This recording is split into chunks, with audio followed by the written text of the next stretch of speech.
Oke, cek masuk ya.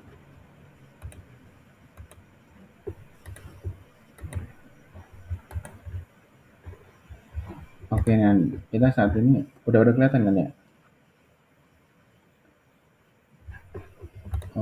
Share screen-nya udah kelihatan guys. Halo.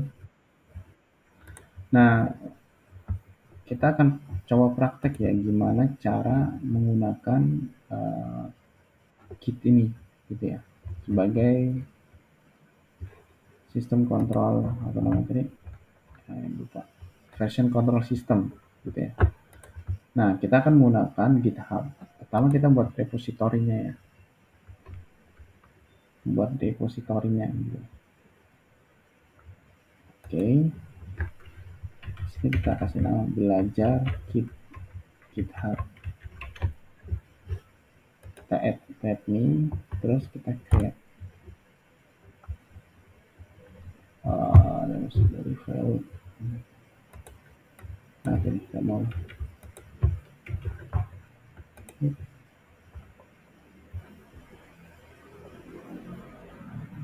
udah. Nah, kita udah ngebuat satu repository. Oke. Nah, repository ini kita akan coba implementasikan dengan menggunakan apa namanya? Git sama GitHub ya. Sama di sini. Di sini kita clone dulu nih. Ya. Git clone.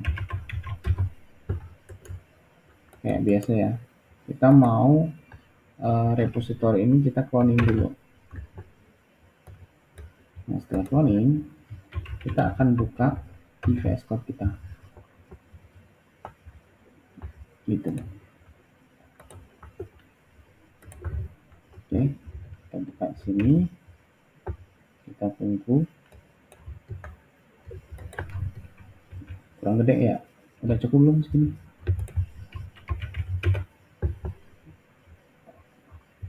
Nah, pertama, kalau kita lihat di sini, Git branch, kita cuma dapetin satu branch. Ketika kita ngebuat repository baru di sini, kita akan diberikan satu branch default. Di sini biasanya kalau di GitHub itu dikasih nama main. Oke. Nah, kita sekarang umpamanya kita akan ngebuat satu aplikasi misalnya Express.js ya. Kita buka dokumentasinya. Nah, ini kalau teman-teman belum tahu, ini adalah website dari Express.js ya. Apa itu Express.js? Nah, Express.js ini adalah sebuah library framework ya. Jadi sebenarnya ada orang nyebutnya framework, ada orang nyebutnya library gitu.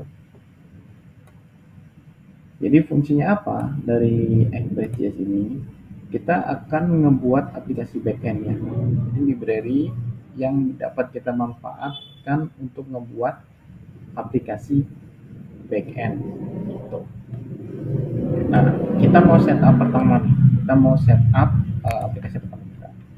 Untuk inisialisasi project menggunakan npm, kita bisa melakukan npm init y. Setelah kita melakukan npm init y, kita akan dibuatkan satu file yang namanya package.json. Nah, file ini akan berisi beberapa konfigurasi. Di situ terdapat name dari aplikasi kita, terus ada versionnya, ada description, terus ada main, terus ada script nih, script. Nah, ini adalah konfigurasi awal ya untuk aplikasi Node.js kita ya, kalau kita menggunakan Node.js. Kemudian langkah selanjutnya kita akan menginstal Express.js di sini ya. Oke, kita akan menginstal Express.js. Nih, kita di sini bisa masuk ke installing. Oke. Nih, di sini ada beberapa step by step yang dapat kita jalankan. untuk memulai aplikasi Express.js kita. Oke. Nah, kita bisa mulainya dari sini ya. npm install Express.js. Oke. Kita paste di sini. Kita install. Oke. Nah, teman-teman bisa lihat di sini. Di sini ada satu dependensi baru yang sudah kita install, yakni Express dengan version 4.18.2. Oke. Nah, di sini kita sudah berhasil menginstal Express.js. Nah, perlu teman-teman ketahui bahwasanya setiap kita melakukan instalasi package npm, nah itu biasanya kita akan dibuatkan satu file namanya node module. Nah, node module ini berisi banyak sekali library JavaScript yang dipakai oleh Node.js gitu ya. Jadi yang dipakai sama Node.js maupun Express.js ya. Jadi library-nya ada di sini semua teman-teman ya. Oke. Library ini muncul ketika kita melakukan instalasi gini, install, atau kita menginstal kayak tadi itu, install Express. Nah, kita bakal dibuatkan satu node module ini. Nah, apakah node module ini perlu untuk kita push ke GitHub atau kita upload ke GitHub? Oke. Perlu nggak nih kita push node module ini? Oke, kita cek dulu. Node module ini isinya berapa sih? Nah, isinya itu 1,8 MB. Oke ya. Untuk kondisi sekarang dia 1,8 MB. Tapi ini bisa lebih gede lagi ya teman-teman ya. Ini node module ini bisa kapasitasnya itu size-nya itu bisa nyampe hampir ratusan MB gitu ya. Bisa hampir mendekati 1 GB. Ketika kita melakukan instalasi library dengan sangat banyak ya. Intinya kita menginstal lebih dari satu misalnya. Kita menginstal banyak library itu bisa membuat size ini semakin gede gitu. Nah, biasanya node module ini kita nggak push ke GitHub ya teman-teman ya. Karena module ini bisa kita hapus saja. Oke, kita bisa hapus. Nah, untuk menginstal kembali node module kita bisa lakukan dengan seperti ini ya, npm install. Nah, dia dibuatkan lagi node modulnya. Ini dengan node modul yang sama ya, sama yang kita hapus itu sama benar-benar persis gitu ya. Nah, oleh karena itu biasanya developer Node.js dia akan melakukan ignorisasi, git ignore. Git ignore itu fungsinya apa? Fungsinya untuk mengabaikan. Nah, mengabaikan apa? Mengabaikan bisa file, bisa folder intinya. Supaya apa? Supaya tidak terupload ke GitHub.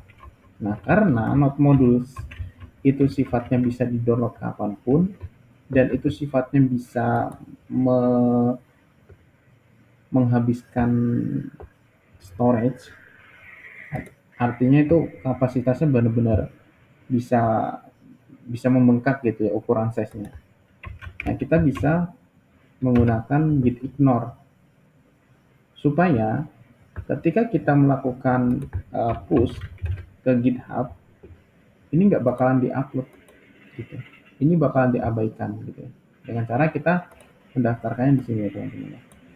Oke, nah itu biasa developer lakukan ya, karena node module itu sangat terlarang sekali ya ke upload ke repository gitu.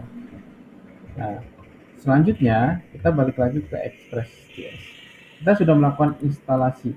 Nah, instalasinya dengan cara seperti ini ya teman-teman ya. Atau bisa dengan cara ini gitu ya. Kalau misalnya dengan cara ini, otomatis dia nanti akan cuma bedanya di sini teman-teman. Ini kan dependencies. Nanti dia masuknya ke bawah sini. Nanti ada dua tipe dependensi. Dependensi yang disimpan atau dependensi yang dia itu nggak disimpan gitu. Apa namanya di node modulnya. Dia hanya perlu npx aja gitu. Tapi untuk kasus kita kali ini, kita lakukan instalasian dengan cara ini ya teman-teman. Adapun nanti perbedaannya nanti kita mungkin di lain waktu aja. Nah setelah itu kita lanjut yang kedua nih. Apa yang harus kita siapkan? Pertama kita akan melakukan konfigurasi awal ya. Kita akan menuliskan kode program ini, yang mana kode program ini akan kita gunakan untuk menjalankan si aplikasi backend kita, Express.js itu. Nah, caranya gimana? Nah, caranya kita perlu membuat satu file namanya index.js ya. Index.js. Nah, di index.js ini kita akan kopikan kode program ini ya. Si Express.js ini. Oke, kita masuk ke sini saja. Nah, sini. Nah, kita pastekan di sini. Lalu cara menjalankannya gimana teman-teman? Gitu. Cara menjalankannya merunning apa namanya aplikasi JS kita yang Express.js ini, caranya gini: npm not index.js. Setelah kita running, di sini akan jalan nih ke konsol example app listening on port 3000. Nah, gimana caranya membuktikan bahwasannya ini benar-benar udah jalan gitu ya? Caranya kita akses. Oke. Kita akses di sini localhost 3000. Nah, jika teman-teman lihat di sini ada keterangan hello world. Oke. Nah, di sini ada hello world. Kalau kita kasih nama hello Mario misalnya, kita save, kita running ulang. Oh, ternyata nggak jalan nih. Kok nggak berubah ya? Nah, caranya gimana ya? Kita berhentikan dulu, terus kita running ulang, gitu ya. Kita running ulang, kita back lagi, masukkan nama ini, berubah hello Mario. Nah, dengan setup yang simple seperti ini, kita udah punya aplikasi nih, aplikasi Express.js kita, gitu. Oke, kalau udah sampai sini, kita ibaratnya tugas utama kita nge-setup aplikasi kita. Nah, kita akan lebih praktek ke Git atau GitHub-nya. Pertama kita cek dulu branch-nya. Nah, branch-nya itu main.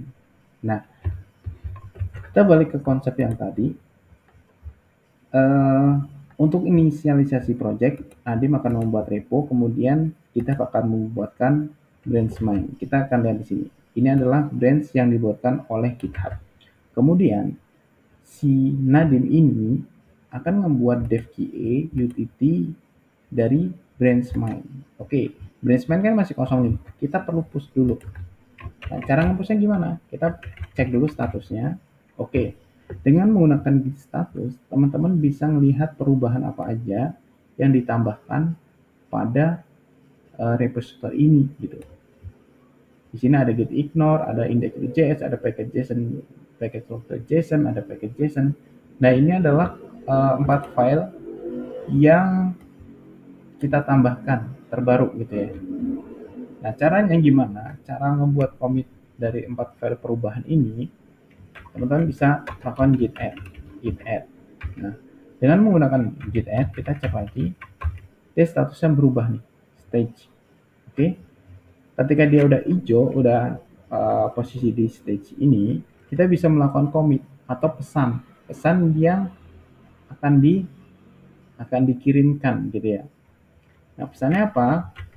Kita kasih git commit m. Nah, pesannya apa misalnya? Initial commit apa setup project, setup Express.js, saya gitu ya. Kita kasih pesan itu. Oke. Setelah kita kasih commit, otomatis ini udah disimpan kan di Git kita, di lokal komputer kita. Gimana caranya ini? Kita upload ke GitHub. Caranya sama kayak yang dulu gitu ya. Git push.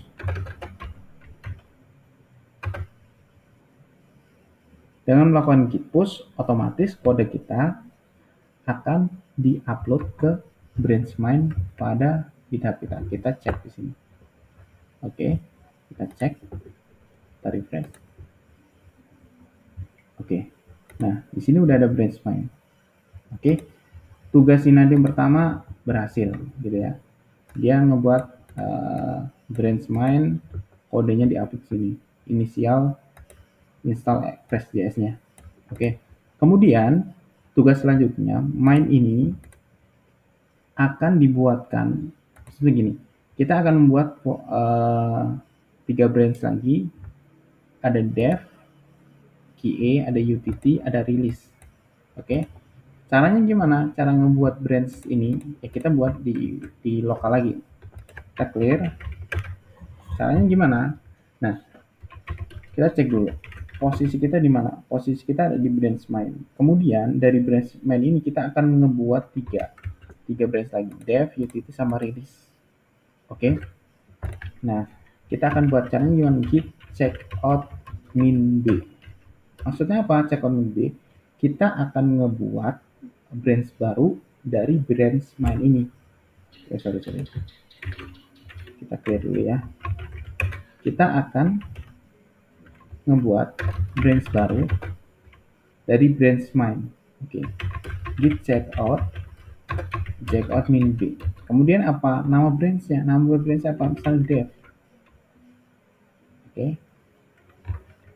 Kita enter. Dengan demikian kita sudah membuat branch dev.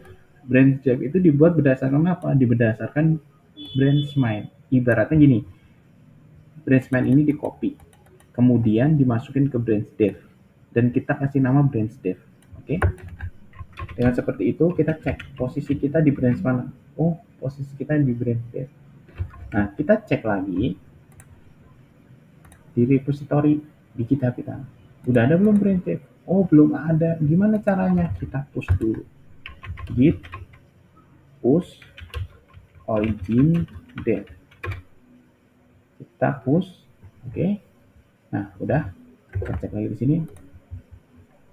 Oke, kita cek. Nah, udah ada nih. Kita udah membuat branch dev. Sekarang tugasnya lagi kita membuat branch UTT, kemudian release. Caranya sama, halnya sama. Oke. Kita akan clear dulu, terus kita cek posisi branch kita di mana? Di dev. Oke. Nah, kita akan balik ke branch main. Caranya gimana? Git checkout. Checkout itu artinya akan berpindah. Berpindah kemana? Ke branch main. Oke, kita cek lagi di sini. Oh, kita udah pindah ke branch main. Oke, back. Oke. Kita posisi di branch main ya. Tugas kita selanjutnya, kita akan ngebuat branch baru namanya UTT dan release. Halnya sama caranya. Git checkout. Kalau git checkout aja, kita artinya akan berpindah branch. Tapi kalau dikasih min b, kita akan membuat branch. Nah, kita akan membuat branch dari branch main menjadi UTT. Oke. Ibaratnya main di copy, dimasukin jadi UTT. Oke, kita udah buat. Kita cek lagi branch-nya. Nah, oke, posisi di UTT ya. Sekarang kita push ke GitHub supaya UTT ini masuk ke GitHub dulu. Oke, kita cek. Nah, udah masuk ya UTT ya. Oke, satu lagi kita akan membuat branch release. Kita cek dulu git branch untuk mengecek branch, terus git checkout main. Kita akan pindah ke main dulu. Kita cek lagi git branch, posisinya di main. Nah, sekarang kita akan membuat branch release berdasarkan branch main. Git checkout min b. Nah, nama branchnya release. Nah, kita kasih slash. Oke, kita back lagi ke ini tadi. Nah, untuk rilis biasanya dia akan di slash terus berdasarkan tahun, bulan sama tanggal. Oke, ini contohnya ya. Kita akan praktekkan. Sekarang tahun 2023, terus sekarang bulan 11, tanggal 11. Oke, kita enter. Nah, kita udah berhasil berada di branch release dengan tahun 2023 bulan 11, terus tanggal 11. Kita cek, benar kita sudah di posisi release ini ya, ini branch kita yang udah baru kita buat. Kemudian kita akan push origin release 2023 supaya di GitHub-nya terupdate. Oke, udah ke push, kita cek lagi di GitHub kita. Oke, tugas selesai ya. Tugas selesai artinya kita udah membuat rilis nih. Oke, kita membuat rilis. Nah, kita akan ngebuat satu fitur utama yang namanya autentikasi. Kita kategorikan sebagai fitur out lah gitu ya.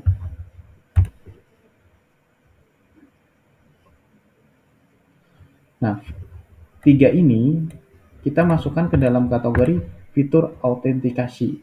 Nah, meliputi register, login, and forgot password ya. Nah, caranya gimana? Nah,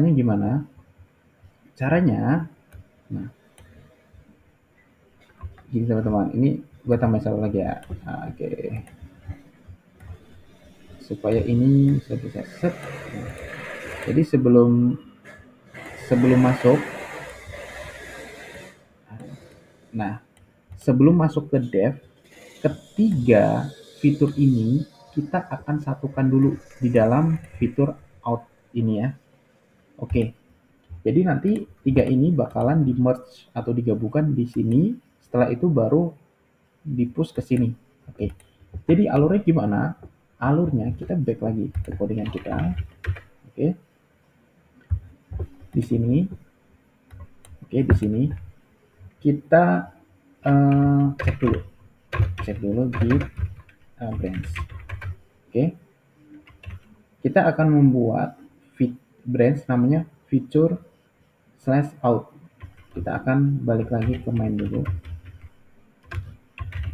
Kenapa kita balik ke main dulu? Karena main itu adalah branch terupdate-nya, branch update saat ini gitu ya. Nah, kita akan git checkout min b kan namanya fitur out. Oke, kita akan buat branch dulu, kemudian kita cek branch-nya benar, terus kita push dulu.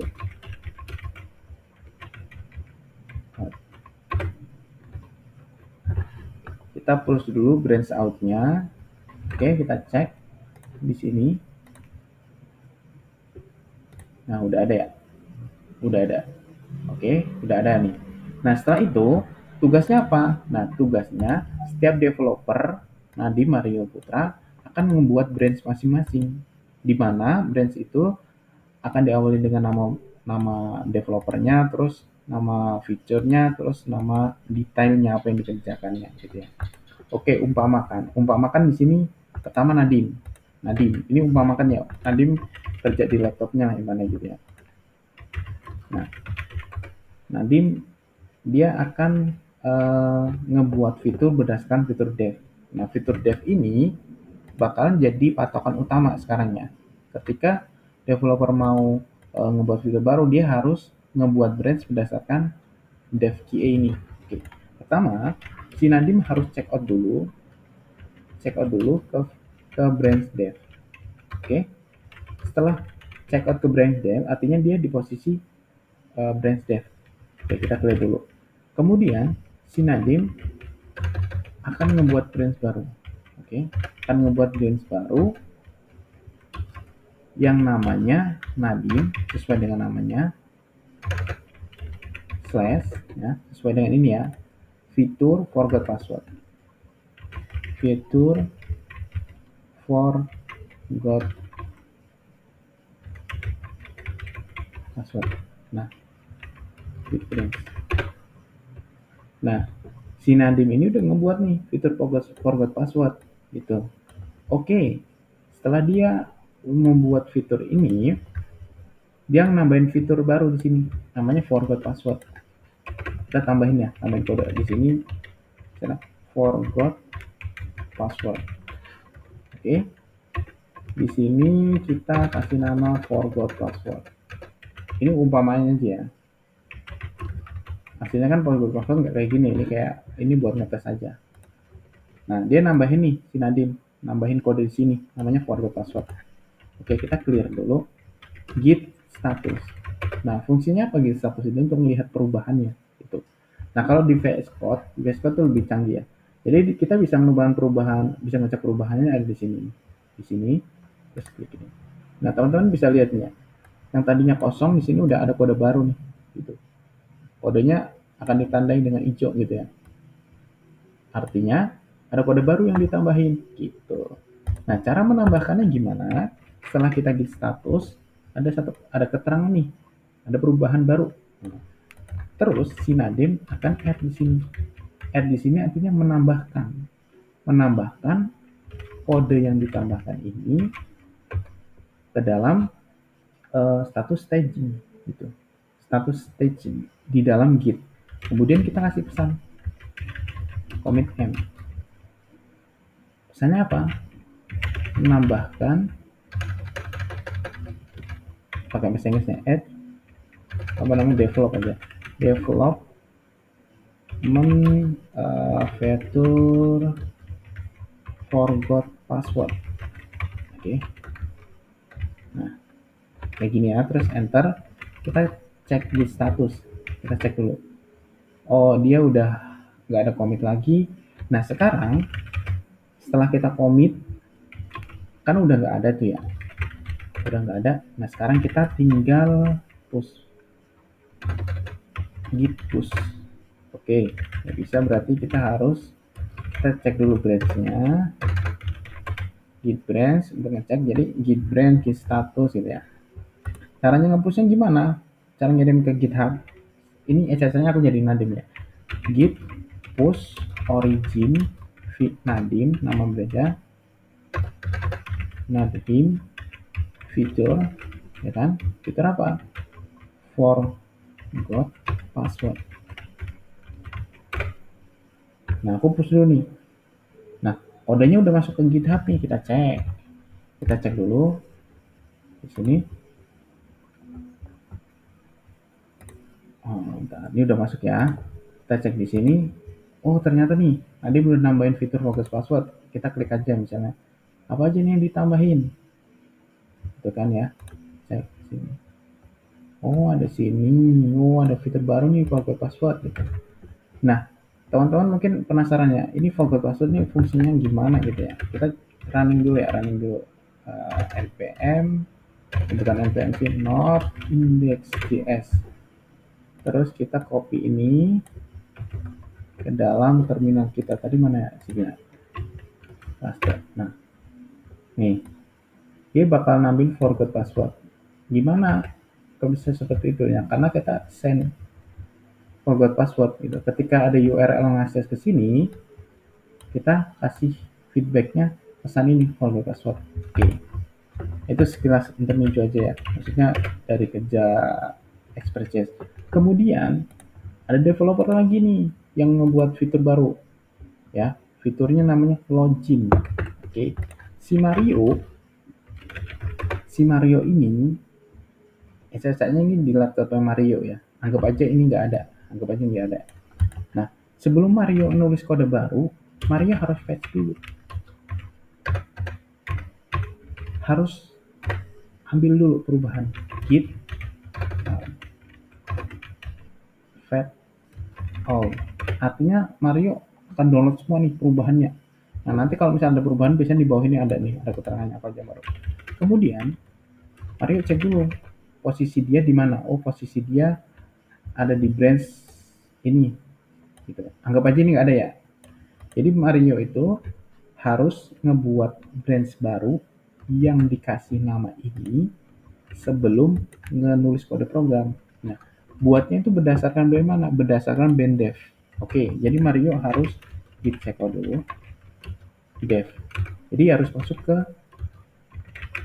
ke branch dev. Nah, teman-teman bisa lihat ketika kita masuk ke branch dev, kodenya yang forgot password hilang. Kenapa? Karena forgot password adanya di sini gitu ya. Ketika teman-teman check out ke dev itu belum ada nih fitur forgot passwordnya. Akhirnya dia hilang tuh dari sini gitu. Nah, setelah itu Mario harus membuat branch baru dong gitu kan ya. Kasih nama Mario, terus ada feature, terus namanya apa tadi? Login. Oke, login. Create, kita clear dulu git status, git base dulu. Nah, posisinya di branch Mario nih, kita udah siap ngoding nih. Nah, Mario mau nambahin fitur baru, namanya fiturnya adalah login, ya kan? Adalah di sini kasih nama login. Oke, jika teman-teman cek di sini, nah ada perubahan nih di status. Pokoknya ketika ada perubahan, teman-teman bisa cek di status. Ada satu teman-teman bisa cek di sini ya. Oh, ada perubahannya ini, gitu. Oke. Nah, ketika udah itu jalanin dulu deh perubahannya gimana gitu kan ya, dengan fitur yang udah ditambahin sama Mario ini, login. Nah, kita back dulu, kita lari ke sini, kita ganti dengan login. Nah, kita bisa lihat ya, responnya beda gitu ya. Kita back lagi ke sini, kita matikan, kita clear, terus kita git branch. Kita cek dulu posisinya di branch Mario. Nah, karena di GitHub belum ada, Mario harus nge-push dulu origin, ya kan? Origin Mario, feature, terus login. Dengan cara seperti ini, kode Mario akan terpublish di sini, di dalam branch-nya. Sorry, back. Nah, di sini nih udah ada Mario feature login. Oke, sekarang satu lagi. Nah, sekarang Putra. Oke, sama ya sama yang tadi, tapi ini gue buat cepet ya. Jadi Putra harus fetch dulu, supaya dapat kode terupdate. Kemudian kita create dan git. Putra harus cek dulu ke branch dev. Oke. Nah, dari branch dev ini Putra harus ngebuat branch baru dengan nama yang sudah disetting tadi ya. Git checkout min b itu untuk kasih nama baru. Di sini kasih nama Putra /feature, terus apa tadi satunya lagi, kita ngajain register. Oke, enter.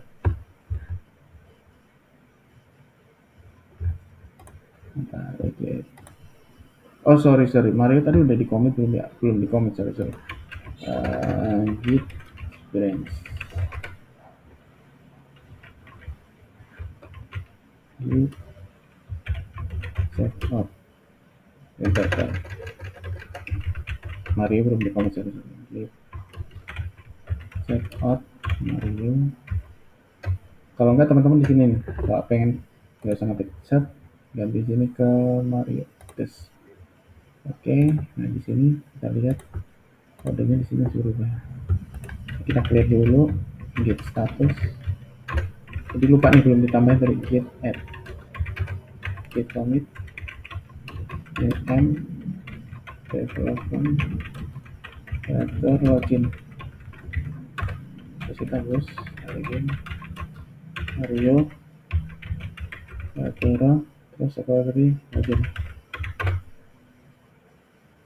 Sorry. Udah bener kan ya? Oh, udah ada. Nah, udah kayak gini kan udah ke-upload nih. Kita git checkout. Nah, udah hilang kan ya? Dia balik ke dev lagi. Nah, sekarang kita balik lagi ke seperti kasusnya si Putra. Nah, si Putra kan udah membuat branch baru nih ya. Namanya Putra itu berarti git checkout Putra, ya kan? Feature, ya kan? Terus apa lagi, register. Nah, udah check out, posisinya udah di branch-nya Putra, ya kan? Nah, Putra mau nambahin di sini register. Oke. Kita tambahin dulu di sini register. Nah, kemudian di sini kasih nama register. Register. Oke. Nah, Putra udah nambahin ini, kita cek, oh ada satu file yang ditambahin. Kemudian Putra mau add dulu, terus add commit. Oke, commit min m development feature register push origin Putra feature register. Nah, kita push, oke. Nah, sekarang kita cek di sini. Kita refresh. Cek sini ya. Nah, di sini teman-teman bisa lihat nih. Di sini udah ada nih. Udah ada tugas Mario, ada tugas Nadine, tugas Putra. Nah, nextnya berapa? Nextnya gimana? 10 menit aja guys. Jadi setelah udah masuk ke sini semua, oke, sekarang tugasnya dari tiap developer ini nge-pull request ke sini dulu, ke future out, habis itu ke dev. Jadi future out pertama kita akan melakukan pull requestnya si Nadine dulu. Pull request dulu, oke. Dia mau dikirim kemana punya Nadine nih kerjaannya? Karena kita satu tujuan, yakni di ketiga ini adalah fitur out, maka kita akan merge ke fitur stress out dulu. Oke, kita pilih fitur stress out. Oke. Nah, di sini kita create pull request. Oke, kita tunggu checking. Nah, terus ada merge. Nah, ada di merging. Oke. Kita back lagi di sini. Nah, kemudian kita lihat di sini ya. Di sini udah ada kerjaannya si Nadine nih di apa namanya di branch fitur out ini. Kita lihat nih. Kita lihat nih udah ada nih forgot password punya Nadine ya, udah ada. Nah, sekarang kita yang punya Mario kita pull request sekarang. Pull request kemana? Ke fitur ini dulu, fitur out. Oke. Kita pull request. Oh, kita automatic match. Ada konflik nih. Gitu. Nah, kita pull request dulu. Ternyata checking merge. Resolve konflik. Ada konflik itu artinya ada kode yang di row. Karena kan tadi gini. Tadi sih kan Mario, terus Nadine, Putra kan nulisnya di row 9 ya. 9 sampai 11 nih. Nah, ini timpang tindih gitu. Jadinya dia konflik. Makanya kita harus resolve konflik dulu. Nah, di sini cara resolve-nya gimana? Nah, ini kan kodenya Mario. Terus ini kodenya si Nadine gitu ya. Kita hapus dulu nih, hapus. Kita rapihin dulu. Jadi tugasnya TL gitu nih. Rapihin kodenya, set. Nah, udah kayak gini. Nah, terus ini kurang nih. Jadi tugasnya si TL tuh ngecek gitu bro. Rapihin kodenya, oke, kayak gini udah oke. Merge and resolve. Oke, commit merge.